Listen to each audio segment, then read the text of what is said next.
जय हिंद दोस्तों, स्वागत है आप सभी का आपके अपने YouTube channel study with PK sir में। आइए दोस्तों, देखिए हम लोग जो कार्बन और उसके यौगिक टॉपिक पढ़ रहे थे उसको हम लोग आगे कंटिन्यू करते हैं।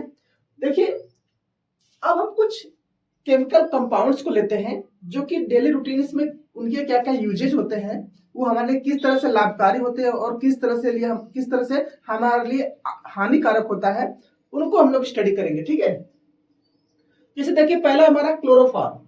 ओके, क्लोरोफॉर्म जिसका कि फॉर्मूला होता है CHCl3। क्या होता है? CHCl3। देखिए जो क्लोरोफॉर्म है इसकी खोज किसने किया था, एग्जाम में पूछा जाता है, sir James Harrison. Okay, chloroform की खोज किसने किया था? तो सर जेम्स हैरिसन नाम के एक साइंटिस्ट ने इनकी खोज किया था। ठीक है, अब देखिए क्लोरोफॉर्म का यूज क्या है। क्लोरोफॉर्म को निश्चेतक के रूप में यूज किया जाता है। अब ये निश्चेतक क्या होता है? निश्चेतना मतलब बेहोश कर देना। ओके, ये जो क्लोरोफॉर्म है बेहोशी के लिए यूज किया जाता है। ठीक है, जैसे आप लोगों ने मूवी वगैरह में देखा होगा ना, एक शीशी ले जाते हैं, उसको एक रुमाल में गिरा करके लिक्विड को नाक तक लगा देते हैं और वो आदमी सूंघते ही क्या करता है, बेहोश हो जाता है। तो यही क्लोरोफॉर्म ही होता है। ओके, अब देखिए ये जो क्लोरोफॉर्म है इसको स्टोर करके कहाँ रखा जाता है? रंगीन बोतलों में रखा जाता है। क्यों? क्योंकि इसका रीजन है ये एयर और लाइट के साथ में क्या करता है, रिएक्शन कर देता है और एक जहरीली गैस बनाती है जिसका की नाम क्या है, फास्जीन गैस। ओके, इस फास्जीन गैस को हम लोग कार्बोनिक क्लोराइड नाम से भी जानते हैं। फॉर्मूला होता है इसका CuCl2। ओके, देखिए यहां से क्वेश्चन क्या पूछ सकता है, फास्जीन गैस का जो फॉर्मूला है वो पूछ सकता है, या फिर फास्जीन गैस को हम लोग किस और नाम से जानते हैं, कार्बोनिक क्लोराइड नाम से जानते हैं। ठीक है, और ये क्या है, एक विषैली गैस है। ठीक है, अब देखिए आता है हमारा कार्बन टेट्राक्लोराइड CCl4। ओके, इसका फुल जो रासायनिक नाम है ये आप बोल सकते हैं, जैसे कि जो इसका फॉर्मूला है वो क्या है, CCl4। ओके, कार्बन टेट्राक्लोराइड जिसका कि फॉर्मूला होता है CCl4, इसे हम लोग किस नाम से जानते हैं, पायरीन नाम से जानते हैं। ओके, इसे हम लोग पायरीन भी कहते हैं। देखिए जब बिजली से आग लगती है ना तो उसको बुझाने के लिए ही ये कार्बन टेट्राक्लोराइड यूज किया जाता है। ठीक है, बिजली से लगी आग को बुझाने में इसका ज्यादातर केस में यूज किया जाता है और कार्बन टेट्राक्लोराइड को हम लोग पायरीन नाम से भी जानते हैं। ठीक है, देखिए अब आता है हम लोगों का जो IUPAC नॉमेनक्लेचर होता है। ओके, IUPAC नेम का जो नॉमेनक्लेचर होता है उसमें जो भी फंक्शनल ग्रुप यूज होता है उसको कुछ हम लोग स्टडी करने जा रहे हैं। ठीक है, देखिए IUPAC जिसका कि फुल फॉर्म होता है international union of pure and applied chemistry. Okay, तो ये जो हमारा IUPAC नॉमेनक्लेचर होता है उसके कैसे यूज करते हैं या फिर बनता कैसे है उसका हम लोग कुछ स्टडी करेंगे। पहले हमारा आता है एल्कोहल। ओके, ये जो एल्कोहल है इसका जो फंक्शनल ग्रुप होता है OH। ओके, OH देखिए एल्कोहल में लास्ट में क्या आ रहा है, OL आ रहा है, ऑल। ओके, तो जो हमारा एल्केन ग्रुप होता है CnH2n+2 जिसका कि फॉर्मूला होता है उसमें से एक हाइड्रोजन को रिप्लेस करके, ठीक है, जैसे कि जो +2 होता है CnH2n+2, उस +2 की जगह क्या करेंगे, +1 करेंगे। ओके, तो हमारा कौन सा ग्रुप बनेगा, एल्किल ग्रुप। और एल्किल ग्रुप को हम लोग किससे रिप्रेजेंट करते हैं, कैपिटल R से। तो एल्किल ग्रुप के साथ जब हम लोग ये OH ऐड कर देंगे, मीन्स जो हमारा एल्कोहल ग्रुप का OH है जब हम लोग यहाँ पे ऐड कर देंगे तो वो हमारा कौन सा बन जाएगा, एल्कोहल ग्रुप। ठीक है, जो हमारा एल्केन ग्रुप था यहाँ पर जो +2 होता है यहाँ से +1 कर देंगे, एक हाइड्रोजन हटा देंगे और उसी एक हाइड्रोजन की जगह ये OH ऐड कर देंगे। ठीक है, तो हमारा कौन सा बन जाएगा, एल्कोहल ग्रुप। ओके, अब देखिए ये जो एल्कोहल है इससे हम लोग डिफरेंट डिफरेंट कंपाउंड्स बना सकते हैं। जैसे अगर हम N की वैल्यू यहाँ पे ये जो N है इसकी जगह हम 1 रखेंगे तो हमको क्या मिलेगा, CH3OH। आप यहाँ पे रख के देख सकते हैं। देखिए N की वैल्यू यहाँ पर 1, यहाँ भी 1, 2 1 2 + 1 3, तो CH3 बनेगा और साथ में OH है तो CH3OH बन जाएगा, जिसको हम लोग क्या बोलेंगे, मेथेनॉल। मेथेनॉल क्यों बोलेंगे, क्योंकि कार्बन का जो नंबरिंग है कितना है, 1। कल मैंने बताया था कि एक कार्बन होता है तो उसको हम लोग क्या बोलते हैं, मेथ बोलते हैं। 2 होता है तो एथ बोलते हैं, 3 होता है तो प्रोप बोलते हैं, 4 होता है तो ब्यूट बोलते हैं, 5 होता है तो पेंट, ऐसे ही hex, hept, oct, non, dec, मैंने पूरा 10 तक बताया था ना। तो ऐसे ही हमारा जो कार्बन है यहाँ पर एक है तो मेथ होगा, और ये CH3 क्या है, एक मेथिल ग्रुप का बन गया तो ये मेथिल हो गया, और OH इसके साथ ये जो एल्कोहल ग्रुप को ऑल ऐड कर देंगे तो क्या हो जाएगा, मेथनॉल। ओके, देखिए इस मेथनॉल को या फिर हम इसको क्या बोल सकते हैं, मेथिल एल्कोहल भी बोल सकते हैं, क्योंकि OH क्या है, एल्कोहल ग्रुप का है, और ये CH3 का है, मेथिल ग्रुप है, तो मेथिल एल्कोहल या फिर आप इसको मेथेनॉल बोल सकते हैं। मेथेनॉल IUPAC नेम है, केमिकल नेम क्या हो जाएगा, मेथिल एल्कोहल। ठीक है, देखिए मेथिल एल्कोहल को हम लोग किस किस नाम से जानते हैं, ये एग्जाम में आता है। देखिए मेथिल एल्कोहल को हम लोग वुड स्प्रिट भी बोलते हैं, वुड नेप्था भी बोलते हैं, और वुड एल्कोहल भी बोलते हैं। ठीक है, ये जो हमारा मेथिल एल्कोहल है इसको हम लोग वुड स्प्रिट नाम से भी जानते हैं, वुड नेप्था के नाम से भी जानते हैं, वुड एल्कोहल के भी नाम से जानते हैं। ठीक है, देखिए ये जो हमारा मेथिल एल्कोहल है ना, ये पेय पदार्थ नहीं है। ओके, मतलब आप इसको पी नहीं सकते।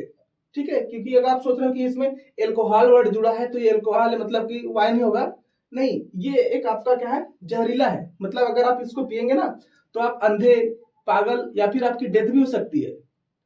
लेकिन जो हमारा एथिल अल्कोहल होता है C2H5OH, ये जो हमारा एथिल अल्कोहल होता है C2H5OH, ये हमारा एथिल अल्कोहल, ये पेय पदार्थ होता है जो वाइन वगैरह लोग पीते हैं, उसमें यही मिलाया गया होता है।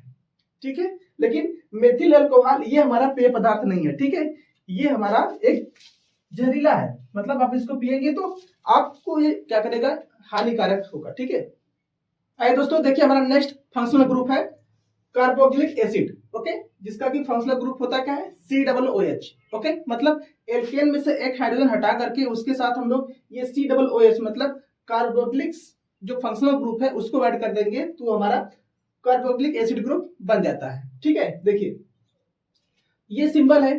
देखिए अगर कभी कभी एग्जाम में आ जाता है कार्बोक्सिलिक एसिड जो ग्रुप फंक्शनल ग्रुप है उसको पहचानने के लिए अगर आ गया तो ये हम लोग कैसे इसको पहचानेंगे, देखिए कार्बन के साथ डबल ऑक्सीजन और डबल बॉन्ड और हाइड्रोजन, मतलब COOH इस फॉर्म में रहेगा, या फिर इस फॉर्म में भी दे सकता है, या फिर इस फॉर्म में भी दे सकता है। अब देखिए अगर हम इसी फॉर्मूले में, ठीक है, अगर हम इसी फॉर्मूले में अगर n की वैल्यू 0 ले, ठीक है, मतलब नंबर ऑफ कार्बन क्या हो, 0 हो, तो हमारा क्या बनेगा, देखिए यहाँ पर ये तो C0 हो गया तो ये यहाँ से कार्बन हट गया, यहाँ से 2 × 0 करेंगे तो 0 + 1 मतलब एक हाइड्रोजन बचेगा, और COOH यहाँ से आएगा तो HCOOH आएगा और बनेगा क्या, methanoic acid. Okay, methanoic acid, meth क्यों आया, क्योंकि कार्बन कितना है यहाँ पर, 1 है, इसलिए मेथ आया है। और मैं देखिए यहाँ पर लिख देता हूं कि ये जो हमारा कार्बोक्सिलिक ग्रुप होता है इसका फंक्शनल ग्रुप का लास्ट वर्ड जो होता है वो होता है ओइक एसिड। क्या होता है, ओइक एसिड, मतलब जो एल्केन होता है, ये एल्केन में से ये जो ई है इसको रिप्लेस करेंगे एंड उसकी जगह क्या ऐड करेंगे हम लोग, ओइक एसिड। ओके, तो ये क्या है हमारा, अगर मेथ है तो मेथेन होगा, तो मेथेन का ई हटा करके उसके साथ क्या जोड़ दिया हमने, ओइक एसिड, इसलिए क्या हो गया, मेथनोइक एसिड, मेथनोइक एसिड होगा। अब देखिए ये जो कार्बोक्सिलिक एसिड है इसके थ्रू जो हम लोगों ने n = 0 पुट अप किया तो हमको क्या मिल गया, मेथनोइक एसिड। ओके, या फिर इसको हम लोग फॉर्मिक एसिड भी बोलते हैं, क्या बोलते हैं, फॉर्मिक एसिड, फॉर्मिक एसिड। ये फॉर्मिक एसिड कहाँ कहाँ मिलता है, चींटियों के टंक में, मधुमक्खू के जो भौरे होते हैं उनकी आपके जो स्टिंग होती है ना, उनकी स्टिंग में भी मिलता है, बी स्टिंग जो होता है। ठीक है, जितने भी कीड़े मकोड़े हैं जो कि हमको काट लेते हैं तो हमको वहां पे फूल जाता है, उनके में क्या पाया जाता है, फॉर्मिक अम्ल पाया जाता है, या फिर आप बोल सकते हैं मेथनोइक एसिड पाया जाता है। जैसे रेड आंट जो लाल वाली चींटी होती है उसके अंदर खास तौर से ये पाया जाता है, और बी की स्टिंग जो मधुमक्खी होती है उनके स्टिंग में भी आपका फॉर्मिक एसिड पाया जाता है। अब आइए देखिए जो CH3COOH है, अगर हम ये जो फॉर्मूला है इसमें n = 1 पुट अप करें, देखिए n = 1 पुट अप करने पर हमको क्या मिलेगा, CH3COOH।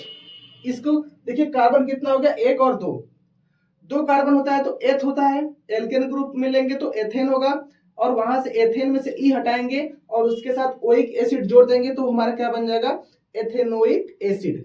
ठीक है, तो ये रहा हमारा एथेनोइक एसिड। ओके, 4 से 6% तनु विलयन इसी एस्टेनोइक एसिड का क्या कहलाता है? विनेगर कहलाता है। ठीक है, अब देखिए आता है ऑक्जेलिक एसिड, ऑक्जेलिक अम्ल। फॉर्मूला क्या होता है? C2H2O4। ठीक है, ये फॉर्मूला इंपॉर्टेंट है, एग्जाम में फॉर्मूला पूछ सकता है कि ऑक्जेलिक अम्ल का फॉर्मूला क्या होता है? C2H2O4। देखिए ये ऑक्जेलिक अम्ल करता क्या है? जब हम लोग कोई काम करते हैं तो काम करते करते हमारे मांसपेशियों के अंदर क्या होती है? थकावट होने लगती है, मतलब हम लोग को आराम करने का मन करता है। वो आराम करने का मन होता क्यों है? क्योंकि हमारे बॉडी के अंदर जो ऑक्सीजन फ्लो हो रहा है उसमें ऑक्सीजन ही क्या करता है? ऑक्जेलिक अम्ल का निर्माण कर लेता है हमारी नसों में। ठीक है, और ये ऑक्जेलिक अम्ल क्या करता है? हमारे बॉडी में ऑक्सीजन को फ्लो नहीं होने देता उतनी अच्छी तरह से, जिससे हमको थकावट महसूस होती है। तो ये जो ऑक्जेलिक एसिड है इसमें कौन सा हाइब्रिडाइजेशन पाया जाता है, फिर कौन सा संकरण पाया जाता है? तो sp2 संकरण पाया जाता है। ठीक है, ऑक्जेलिक अम्ल में कौन सा संकरण पाया जाता है? sp2 संकरण। और यही ऑक्जेलिक अम्ल किडनी स्टोन का भी कारण बनता है। जो हमारे पेट में किडनी में स्टोन बनता है ना, ये किडनी स्टोन जिसको हम लोग क्या बोलते हैं? कैल्शियम ऑक्जिलेट बोलते हैं। ठीक है, कैल्शियम ऑक्जिलेट क्या है? किडनी स्टोन को ही हम लोग क्या बोलते हैं? Calcium oxalate. ठीक है, अगर आपसे पूछ दे एग्जाम में कि किडनी स्टोन में क्या पाया जाता है, तो कैल्शियम ऑक्जिलेट पाया जाता है। ठीक है, और यही जो ऑक्जेलिक एसिड है ना, इसमें सिग्मा बॉन्ड की संख्या 3 होती है और पाई बॉन्ड की संख्या क्या होती है? 1 होती है। ठीक है, ये जो ऑक्जेलिक अम्ल है यही क्या करता है? सिग्मा बॉन्ड की संख्या 3 होती है और पाई बॉन्ड की संख्या 1 होती है। ठीक है, और देखिए जो कपड़े वगैरह में जो स्याही लगा होता है ना, ठीक है, जैसे कपड़ा वगैरह में अगर स्याही लग जाता है तो उसको छुड़ाने में भी क्या करते हैं हम लोग? ऑक्जेलिक एसिड का यूज करते हैं। ठीक है, जो कपड़े वगैरह हैं उसमें अगर स्याही लग गई या फिर किसी प्रकार के अनवांटेड धब्बे वगैरह हैं तो उनको भी हम क्या कर सकते हैं? इसी ऑक्जेलिक एसिड से रिमूव कर सकते हैं, हटा सकते हैं। अब देखिए आता है एल्डिहाइड। एल्डिहाइड का होता है फॉर्मूला या फिर CHO, आप फंक्शनल ग्रुप बोल सकते हैं, CHO होता है। क्या होता है? CHO।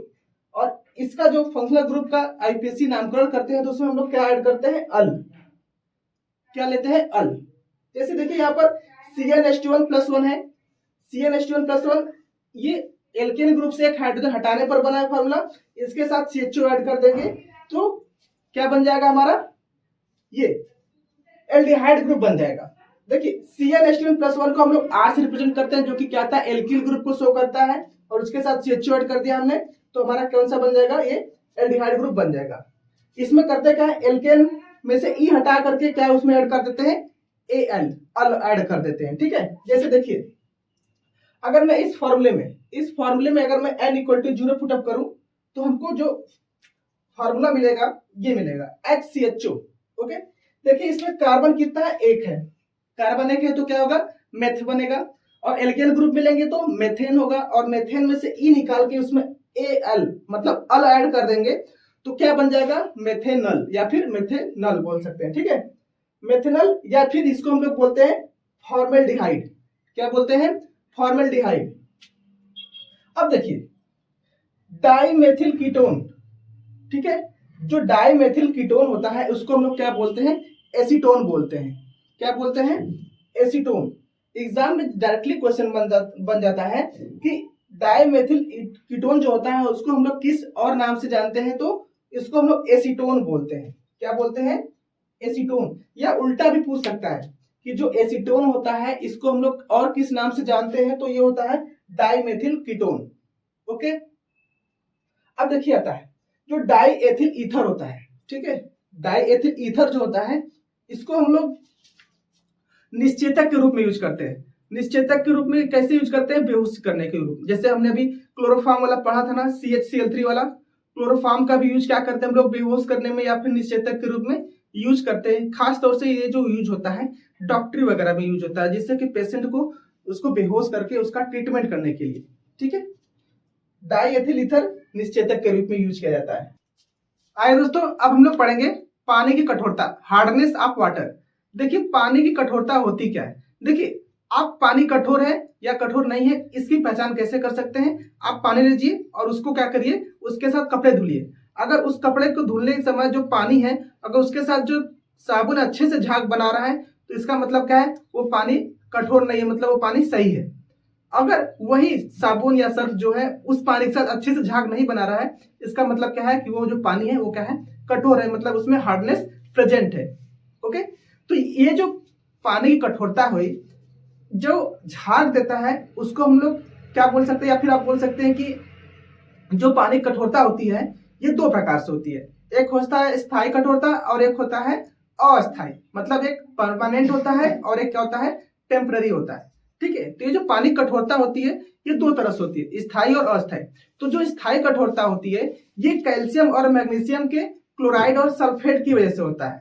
ठीक है, अगर पानी में कैल्शियम और क्लोराइड, कैल्शियम और मैग्नीशियम के जो क्लोराइड और सल्फेट अगर उस पानी में इन्वॉल्व है तो हम लोग क्या बोलेंगे कि वो जो पानी है जो उसकी जो कठोरता है वो स्थायी कठोरता है। लेकिन अगर उसी पानी में कैल्शियम और मैग्नीशियम के बाइकार्बोनेट्स इन्वॉल्व हैं तो हम लोग उसको क्या बोलेंगे, उस पानी में आपका अस्थायी कठोरता है। कैल्शियम और मैग्नीशियम के जो क्लोराइड और सल्फेट है इनकी वजह से स्थायी कठोरता होती है, और कैल्शियम और मैग्नीशियम के जो बाइकार्बोनेट हैं उनकी वजह से अस्थायी कठोरता होती है। तो जो स्थायी कठोरता होती है उसको कैसे खत्म करते हैं, डिस्टिलेशन मेथड से। ओके, और ये जो अस्थायी कठोरता होती है इसको कैसे दूर करते हैं, वाष्पीकरण मेथड से। ठीक है, वेपराइजेशन मेथड। अब देखिए एक हमारा है सोडियम कार्बोनेट, आप लोग इसको अच्छी तरह से जानते हैं, जिसको हम लोग क्या बोलते हैं, वॉशिंग सोडा। ये जो वॉशिंग सोडा होता है ये जो हमारा स्थायी और अस्थायी दोनों कठोरता है, स्थायी और अस्थायी दोनों, इनको दूर कर देता है। ठीक है, ये जो सोडियम कार्बोनेट है मतलब अस्थायी और स्थायी दोनों को ये खत्म करने में काम करता है।